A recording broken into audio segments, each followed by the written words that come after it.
અમદાવાદમાં કેન્દ્રીય મંત્રી રામદાસ આઠવલેની પત્રકાર પરિષદ યોજાઈ હતી, જેમાં જણાવ્યું હતું કે બૌદ્ધ સમાજની માંગણી છે કે બૌદ્ધ મંદિરોમાં માત્ર બૌદ્ધ ટ્રસ્ટી જ હોવા જોઈએ અને બુદ્ધિસ્ટ મંદિર ટ્રસ્ટમાં 4 હિન્દુ ટ્રસ્ટી હોવા ન જોઈએ। આ મુદ્દે વડાપ્રધાન નરેન્દ્ર મોદીને પણ રજૂઆત કરાઈ છે તેમ જણાવ્યું હતું। સાથે જણાવ્યું કે ડૉક્ટર આંબેડકરે 1949માં બૌદ્ધો માટે ડ્રાફ્ટ તૈયાર કર્યો હતો અને છતાં આજે પણ બૌદ્ધ મંદિરોમાં બૌદ્ધોને યોગ્ય પ્રતિનિધિત્વ મળતું નથી।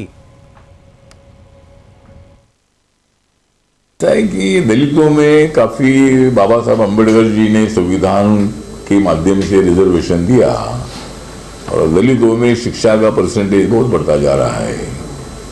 दलितों को ये लगता है कि बाबा साहब के संविधान ने हमको हमारा हक दिया है, हमारा अधिकार दिया है, तो दलित लोग बहुत बड़े एक्टिव बन गए हैं और कोई भी अगर कोई अत्याचार होता है तो पुलिस थाने में जाते हैं।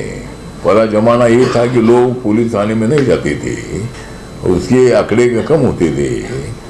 अभी कुछ जगह पर अत्याचार होते हैं, लेकिन उस अत्याचार का कारण ये होता है कि आज भी गांव में अपने को कुछ कास्टिज्म नजर आता है और गांव के अनेक लोग दलितों का सपोर्ट भी करते हैं।